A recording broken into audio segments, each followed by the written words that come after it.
예수님께서 이 땅에 탄생하신 그 기쁜 소식들이 우리 성도님들 삶 가운데 임하시기를 간절히 축원드립니다.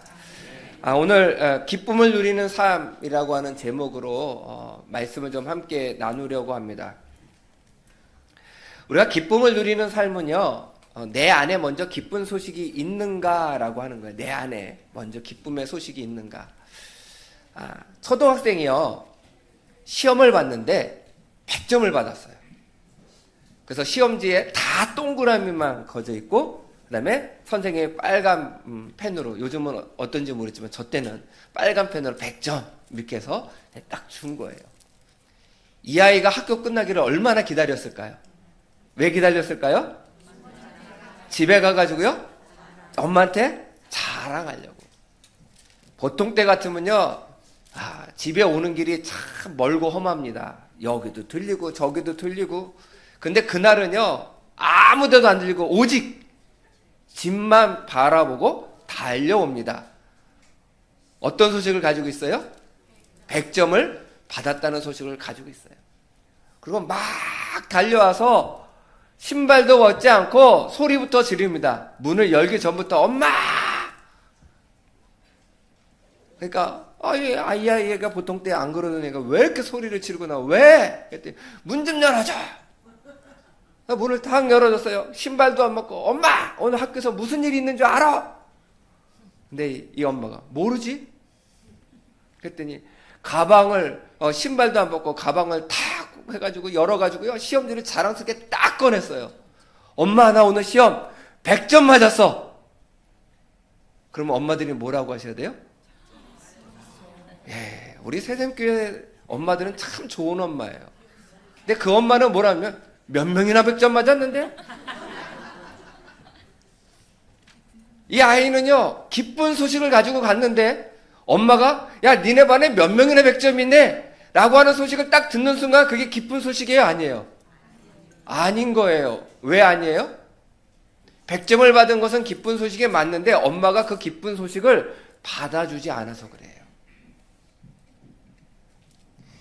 아니, 이 아이에게는요, 자기네 반 아이들이 다 100점을 맞아도 상관없어요. 누구만 100점 맞으면 돼요?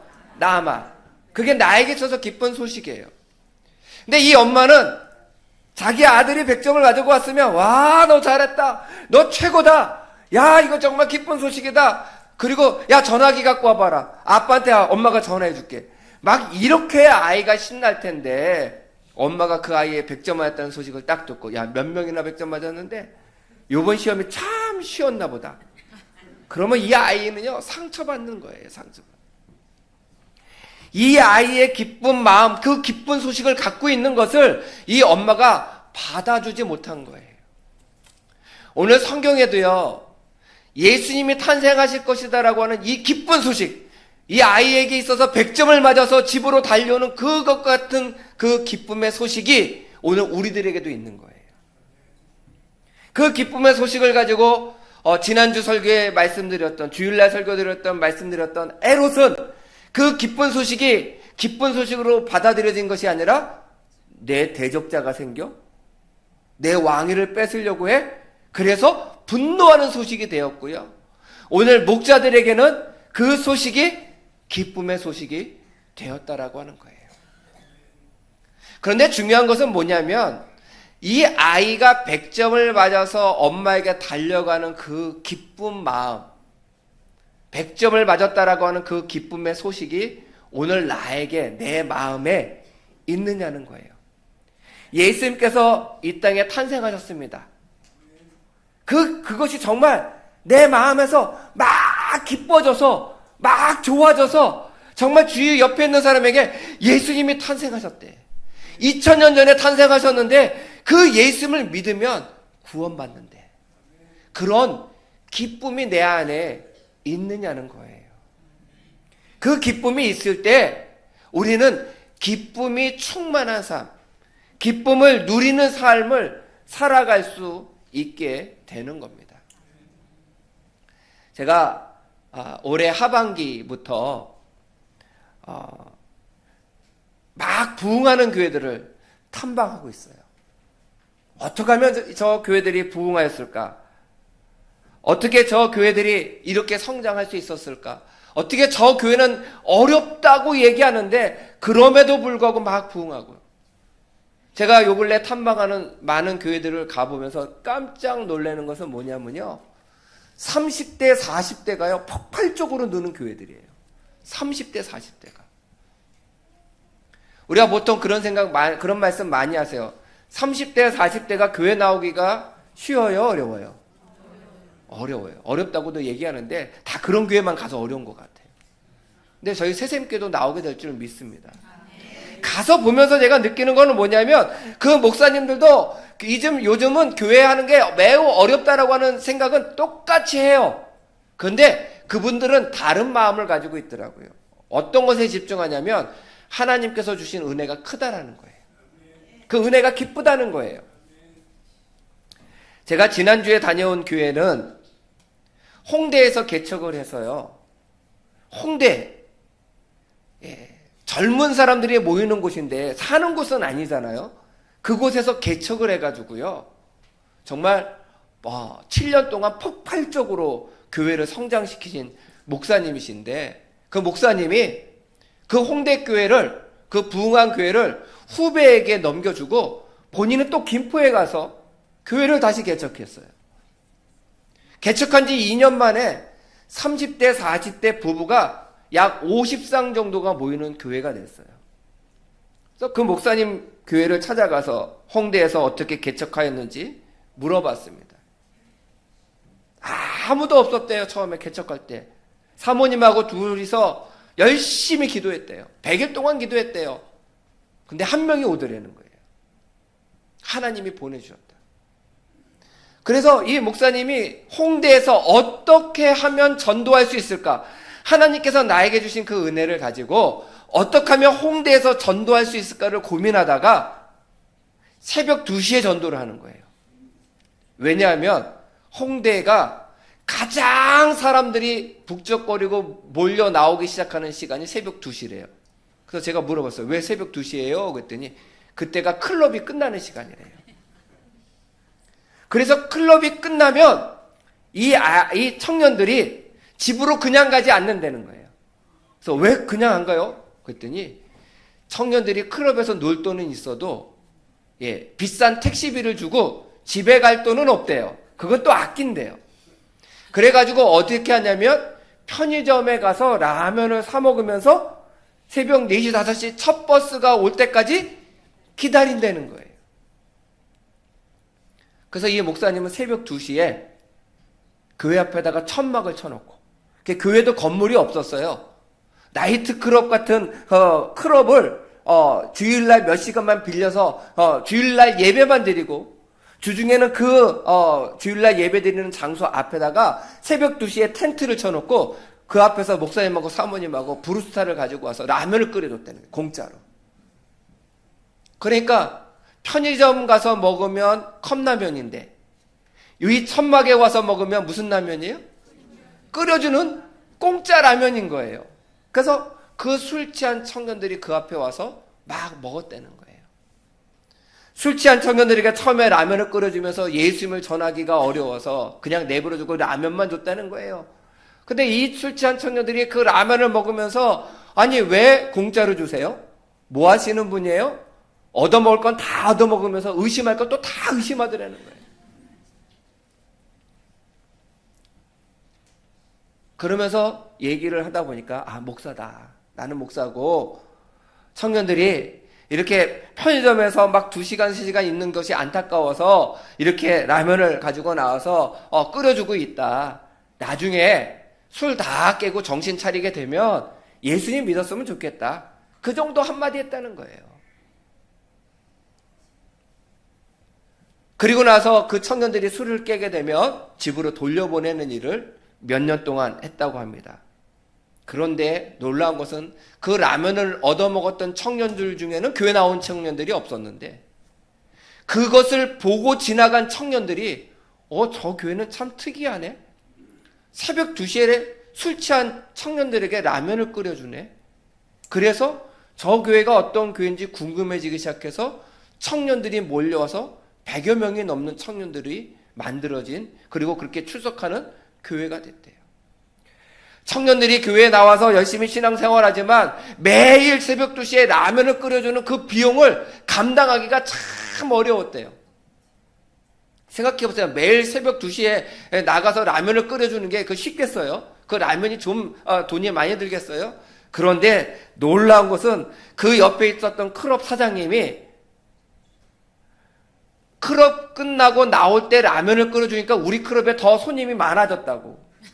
또 라면을 막 기증하고, 또 라면 먹고 간 청년들이 그 막 문제를 일으키지 않고, 그 앞에서 막 싸우거나 문제를 일으키지 않고 라면을 잘 얻어먹고 술 깨서 잘 집으로 돌아갔다고 클럽 사장들이 라면을 지원해주기 시작했다는 거예요. 또 그 새벽까지 라면을 다 끓여 먹은 다음에 그 청년들과 함께 거기를 깨끗이 청소를 했겠죠. 청소를 하니까 그 주위 사람 상인들이 야, 우리 가게 앞까지 청소를 해준다고 고맙다고, 나중에 기회가 되면 우리가 라면을 되겠다고. 그래서 청년들이, 그 교회 교인들이 돈을 내서 라면을 사서 채운 것이 아니라 주위에 있는 상인들과 그 주위의 사람들로 인해서 그 라면을 끓여주는 것을 채워줬다라고 얘기하더라고요. 그러면서 그 목사님이 저희들에게 그런 얘기 하더라고요. 이 모든 일은요, 제가 한 것이 아니라 하나님이 하셨어요.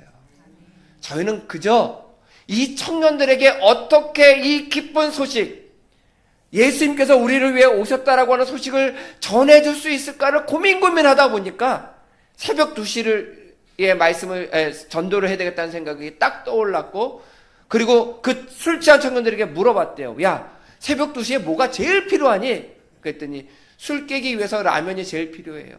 그래서 라면을 끓여주기 시작했다는 거예요. 더 놀라운 거는요, 그 목사님이요, 그곳을 후배 목사님에게 넘겨주고요, 그분은 다시 김포로 가서 개척을 했어요. 2년밖에 안 됐어요. 제가 그곳에 가서 굉장히 찔린 게 하나 있어요. 저는 설교를 할 때요, 저 뒷문이 열리면 막 마음이 불안해져요. 또 애들이 뛰어갔다 왔다 갔다 하잖아요. 그럼 정신이 하얘져요. 뭘 얘기하는지 잘 모르겠어요. 근데 그 교회를 갔더니요, 개척교회니까 상가 한 층도 아니에요. 한 칸을 60평이래요. 한 칸이 60평인데 칸을 나눈 것도 아니에요. 그냥 통으로 쓰는데 그 중에 일부는, 절반 넘게는 아이들 놀이터가 있어요. 그 교회 안에. 그냥 놀이터라고 거창한 것도 아니에요. 미끄럼틀 하나 딱 있어요. 근데 30대 40대 부모들이 와서 아이들을 데리고 가잖아요.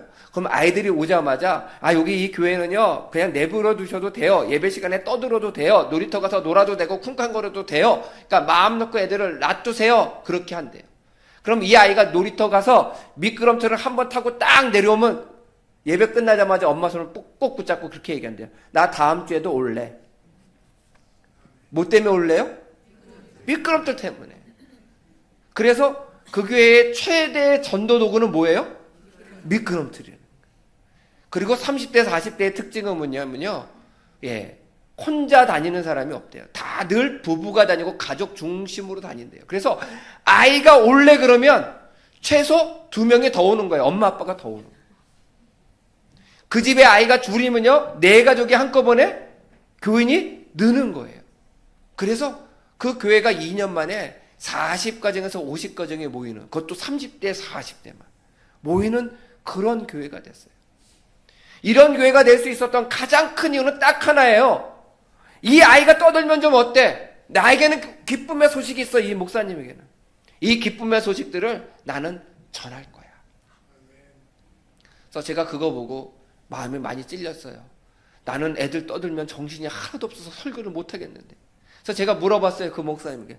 목사님은 정신이 없지 않으세요? 애들이 막 뛰어서 왔다 갔다 하면. 저도 어떨 땐 넋이 나갈 때가 있다는 거예요, 그 목사님도. 그런데 넋이 나가더라도 그 아이가 이 교회에 와서 뛰는 게 얼마나 감사한지 모르겠어요. 그래서 우리 성도 여러분, 가끔 아이들이 여기 뛰어다니고 그래도요, 저도 우리 성도님들께 말씀드릴게요. 저도 좀 마음을 놓으려고 그래요. 우리 아이들이 딴 데 가서 어설프게 뛰는 게 좋겠어요? 교회 안에서 뛰는 게 좋겠어요? 그러니까 이제 아이들이 교회 안에서 뛰고 소리 지르고 그래도 저게 찬양 소리구나, 저게 예배 소리구나 이해해 주셨으면 좋겠어요. 근데 그렇게 이해하고 품을 수 있는 마음이 뭐냐면, 내 안에 정말 예수님으로 말미암아 기쁨의 마음이 있느냐, 그 기쁨의 소식이 내 안에 있으면 우리의 삶 가운데 어떤 일이 있을지라도 우리는 기쁨으로 그들을 맞이할 수 있게 된다라고 하는 겁니다. 저는 우리 성도님들이 이 기쁨의 마음을 가지시고 이 성탄절을 맞이하시고 또한 기쁨의 마음을 가지셨으면 그 다음에 우리가 어떻게 하셔야 되냐면, 기쁨의 마음을 다른 사람들에게 잘 전할 수 있는 성도가 되시기를 부탁드려요. 오늘 우리 10절 말씀 우리 함께 봉독하겠습니다. 10절 말씀 함께 봉독하겠습니다. 시작.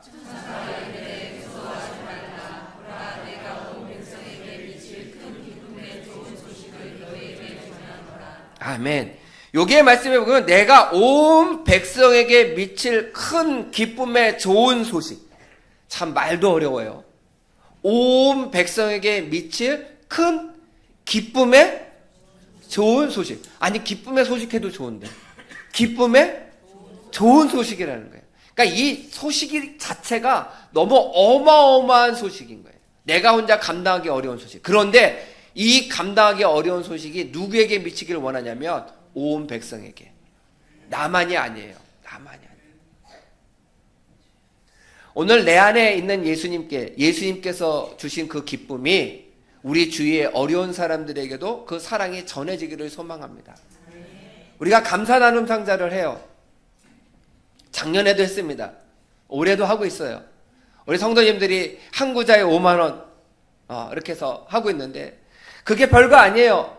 우리 성도님들 아시겠지만 5만 원 들고 마트에 가서 여러분들 물건을 산다라고 해보세요. 아주 그냥 장바구니가 찢어질 정도로 물건을 사실 수 있으신가요? 네, 참 살 게 없죠. 그러나 그거라도 나누고 싶다는 거예요. 왜? 주님께서 우리들에게 기쁨의 마음을 주셨으니까. 나만 누리지 말고 내 주위에 어렵고 힘든 사람들에게도 그 기쁨의 소식을 좀 나눠줬으면 좋겠다. 왜? 온 백성에게 미칠, 그리고 그냥 좋은 소식이 아니고요, 크고 좋은 기쁨의 소식이기 때문에 그 마음을 가지고 우리 주위에 정말 어렵고 힘든 사람들에게 예수님의 사랑과 좋은 기쁨의 소식을 전해줄 수 있는 성도가 되시기를 부탁드려요. 그런 마음으로 우리가 예수 그리스도의 복음을 전할 때 우리는 어떤 것을 경험하게 되느냐? 하나님의 말씀이 내 삶 가운데 이루어지는 놀라운 경험을 하게 됩니다. 그게 무슨 뜻이냐면, 유치원 아이들이요, 선생님들에게 그런 걸 배웁니다. 어떤 걸 배웠냐면, 건널목을 건널 때는 어떻게 건너라고요? 오른손을 번쩍 들고 차를 보고 건너라. 그래서 제가 가끔 교회에 왔다 갔다 하다 보면 여기 유치원에서 아이들 이렇게 야외로 걸어 나가는 그런, 야외로 나가는 수업이 있나 봐요. 그럼 가끔 나가요. 이렇게 나가다 보면 아이들을 일렬로 쭉 세우면서 선생님들이 가면서 야, 차 온다, 붙어라. 그럼 또 쫙 붙고요.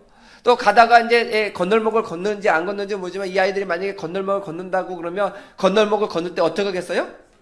오른손을 탁 들고 건너라고 얘기를 할 겁니다. 그러면 이 아이가 유치원에서 배웠어요. 엄마랑 같이 건널목을 건너가게 됐어요. 그럴 때 이 아이가 엄마랑 한 손을 붙잡고 건널목을 건널 때 오른손을 딱 들어서 손을 쫙 들고 차 쓰게끔 할까요? 안 할까요? 하죠. 배웠으니까 해요. 유치원 애들은 배웠으니까 해요. 그러면 차가 서요, 안 서요? 서요. 그럼 이 아이 마음에는 어떤 마음이 드냐면, 와, 배운 대로 되네. 손을 들었더니 차가 서네. 그걸 알게 되는 거예요. 이것처럼 우리가 하나님의 말씀을 듣고 배우셨으면 그 말씀을 그대로 지켜 행해보세요. 그럼 말씀대로 이루어지는 은혜가 있어지는 거예요. 아멘 하셨어요? 제가 지난 주일날 우리 성도님들에게 숙제를 하나 내드렸어요. 기억하시나요? 네, 어떻게 이렇게 다 까먹으실 수가. 처음 듣는 것처럼 어떻게 눈이 맑게 저를 이렇게 쳐다보고 계시는지 모르겠어요. 제가 무슨 말씀을 드렸냐면 원수를 사랑하라고 하는 하나님의 말씀을 우리 이번 주간에 한번 지켜보자. 원수가 진짜 생각이 나면 전화라도 한번 해보고, 그런 용기가 안 되면 문자라도 한번 해보고, 정말 원수를 사랑하려고 한번 실천 한번 해보자. 이렇게 얘기했는데도 기억이 안 나시는 것처럼 저를 쳐다보고 있으시면 어떡하죠? 그거를 진짜 한번 해보면 우리가 무엇을 깨닫게 돼요? 원수를 사랑했더니 관계가 회복되는구나. 깨닫게 되는 거예요. 저도 원수같이 여기는 사람이 없으면 참 좋을 텐데 목사도 좀 있어요. 그래서 성탄절 카드를 만들어서 카톡으로 카드를 보내고, 우리 성도님들에게는 카톡을 안 보내고 제가 우리 부목사님께 부탁해서 문자로 다 보내드렸는데, 카톡을 보내면서 멈칫했어요. 이 인간에게 보내야 되나 말아야 되나. 근데 제가 우리 성도님들과 약속했잖아요. 그래서 주여 그리고 누르고 보냈어요. 답장이 왔을까요? 안 왔을까요? 안 왔어요. 그래서 저는 속으로 아이고 다행이다, 나는 숙제는 했다. 와도 또 불편할 수도 있잖아요. 그런데 또 안 오니까 서운하더라고요. 나는 보냈는데. 그런데 그런 일들을 통해서 그 사람의 마음이 저는 녹아지고 깨질 거라고 생각합니다. 하나님의 말씀은요, 반드시 이루어져요. 예수님께서 이 땅에 오셨고 예수님을 믿는 자들은 구원을 얻으리라 라고 약속하신 그 말씀의 그 기쁜 소식을 우리가 주위 사람들에게 전하고, 우리가 그 말씀대로 살면 그 말씀이 이루어짐을 우리가 오늘 볼 수 있게 될 줄 믿습니다. 우리 새샘의 성도 여러분, 오늘 말씀에 그 기쁜 소식이 우리에게 있었으면 좋겠고, 그 기쁜 소식을 이웃들에게 나눠주면 좋겠고, 그 기쁜 소식을 우리 이웃들에게 나눠줄 때 그 기쁜 소식이 그대로 이루어지는, 하나님의 말씀이 그대로 이루어지는 것들을 우리들의 눈으로 보고 경험하는 우리 새샘의 성도님들이 되시기를 주님의 이름으로 간절히 축원드립니다.